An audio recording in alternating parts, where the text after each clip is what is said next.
Welcome back dito sa channel natin. Nagbibigay tayo ng update sa modernization ng ating public transportation sa tulong na rin ng mga private companies at ng ating gobyerno.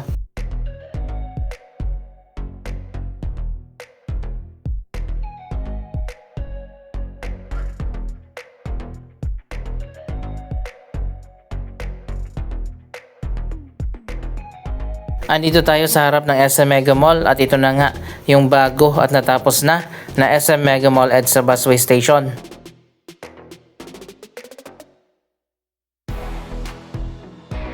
Napakaganda at modern ang busway station na ipinatayo mismo ng SM. Ito na pala ang pangalawa, ang unang modern busway station na pinatayo ng SM doon sa tapat ng SM North.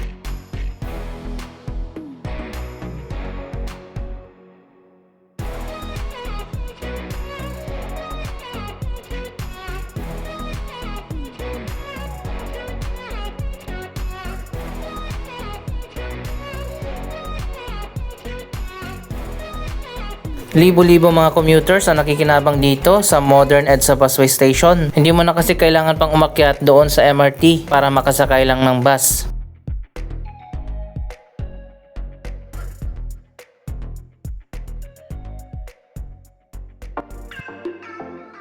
Mas convenient na ang pagsakay at pagbaba dito.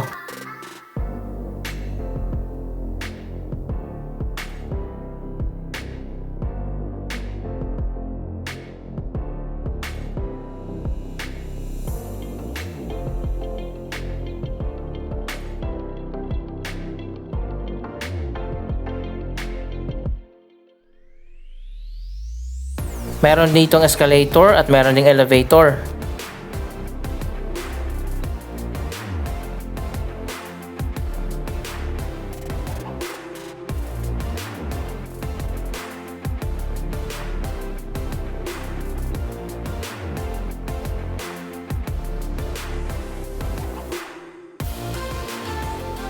Wow, tingnan nyo naman guys, napakaluwag ng elevated walkway.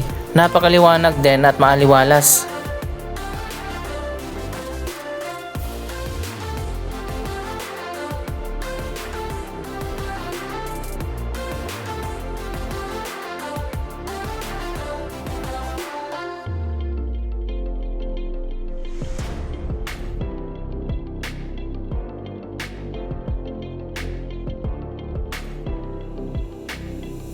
Bakit kaya kapag private company ang nagpagawa, napakaganda at world class? Pero kapag government project, bare minimum lang. Pero kapag tiningnan mo, napakalaki ng budget.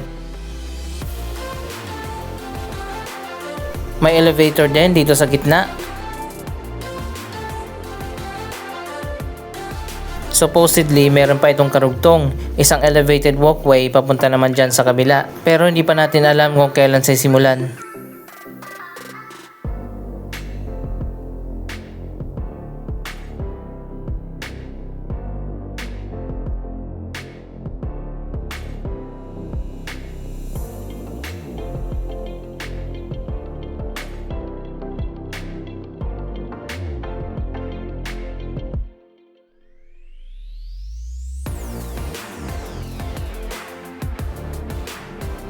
Unti-unti na nga nagumanda ang public transportation natin.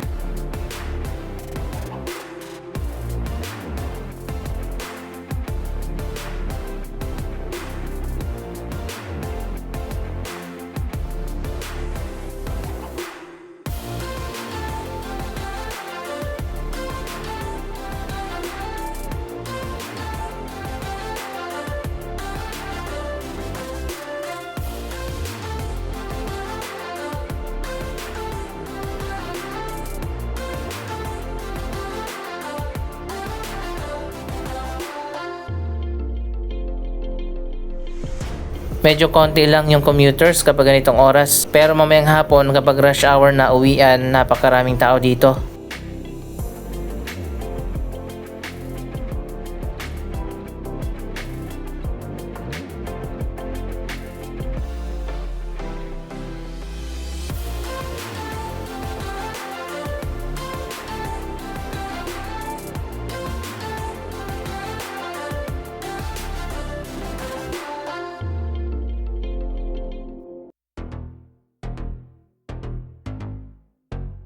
Organized na ngayon ang pagsakay at pagbaba dito sa Ortigas Busway Station. May designated na loading at unloading area.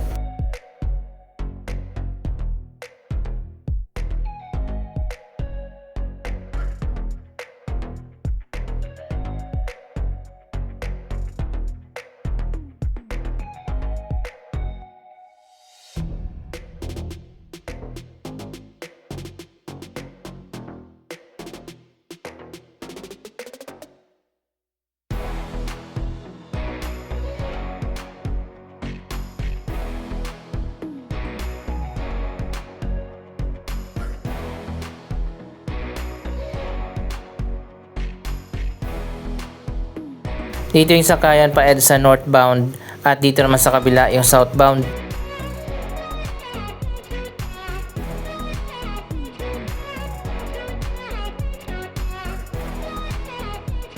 Sakay na tayo dito sa Ortigas Station papunta sa iba pang mga ginagawa na busway station. Ito naman ang SM North EDSA Busway Station. Halos magkaparehas lang yung design nito. Mas mahaba lang yung walkway doon sa SM Mega Mall.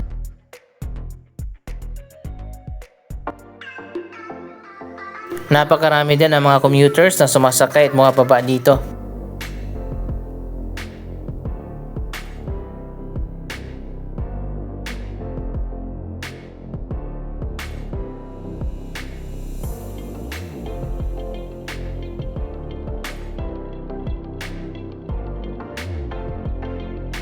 Para sa mga nagtatanong para saan itong booth na nasa gitna, hanggang sa ngayon hindi ko pa rin alam.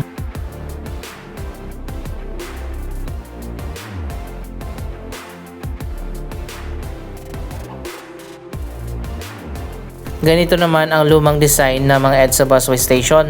Ito ay gawa ng MMDA at Department of Transportation.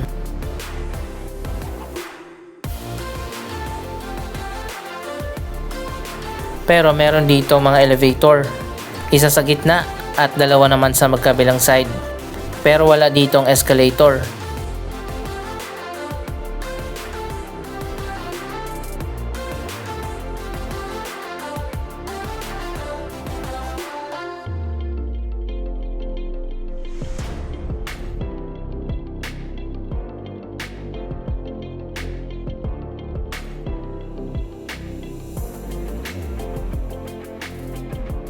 Ito naman yung mas bago at upgraded na design ng EDSA Busway Station.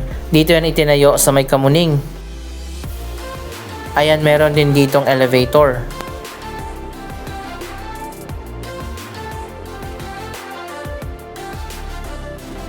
Minsan nasisira pala itong elevator pero naayos din naman. Ayan, ganito naman ang design ng elevated walkway dito sa Kamuning Station. Medyo pinasimple yung design na inspired doon sa pinagawa ng SM.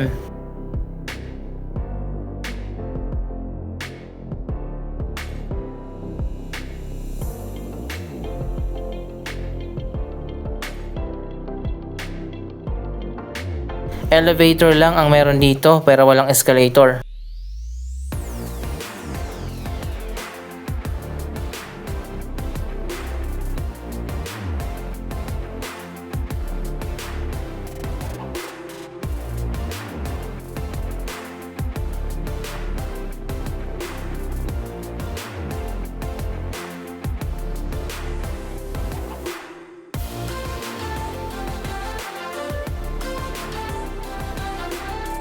Maluwag din naman ang elevated walkway dito pero open air lang.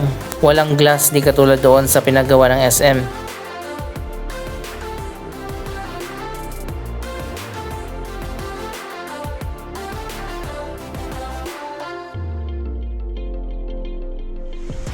Sabi ko nga kanina, upgraded na yung design nito.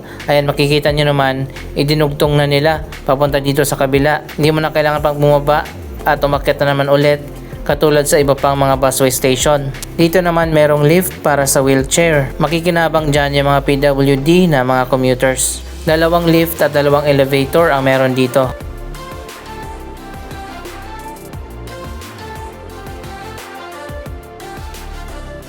Ang Kamuning Busway Station ay nagsisilbi din na kapalit ng Kamuning Footbridge. I-demolish na kasi ang footbridge na yan. Dito naman sa kabila, ayan maganda, maluwag din naman yung elevated walkway.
Unti-unti na nga na namo-modernize ang public transportation natin.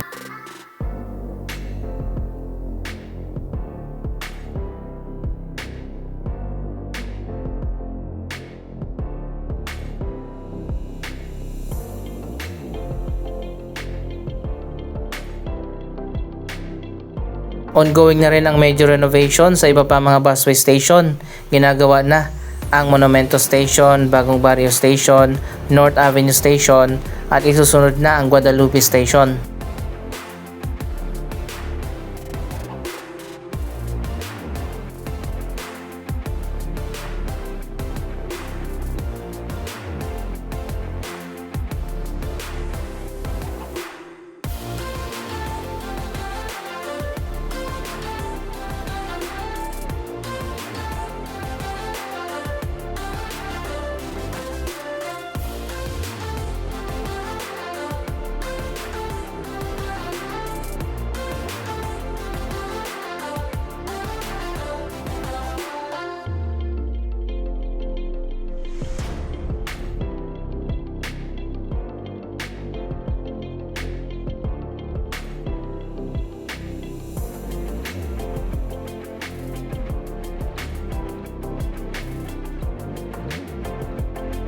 Ganito naman yung ginagawang bagong design sa waiting area para sa mga pasahero. Medyo maluwag na nga yung walkway dito. May canopy na dito sa taas at meron pa mga upuan.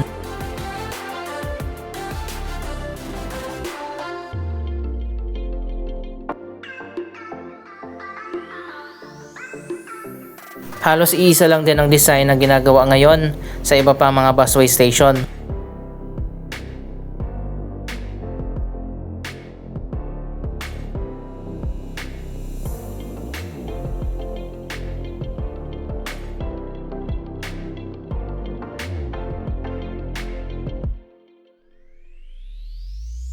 Abangan nyo na lang dito sa channel na i-update natin ang mga station na ginagawa na.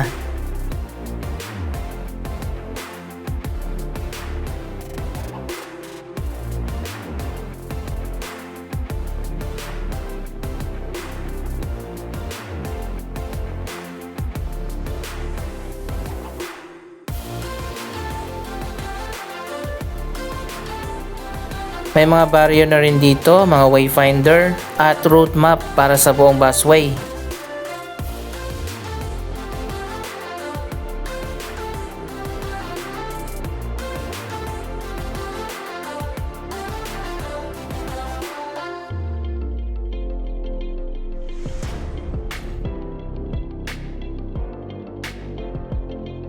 Ngayong taon, meron pang 3 bagong EDSA busway station na itatayo, isa sa Cubao, isa sa Magallanes, at isa doon sa labas ng PITX terminal. I-update din natin ang progress ng mga proyektong yan.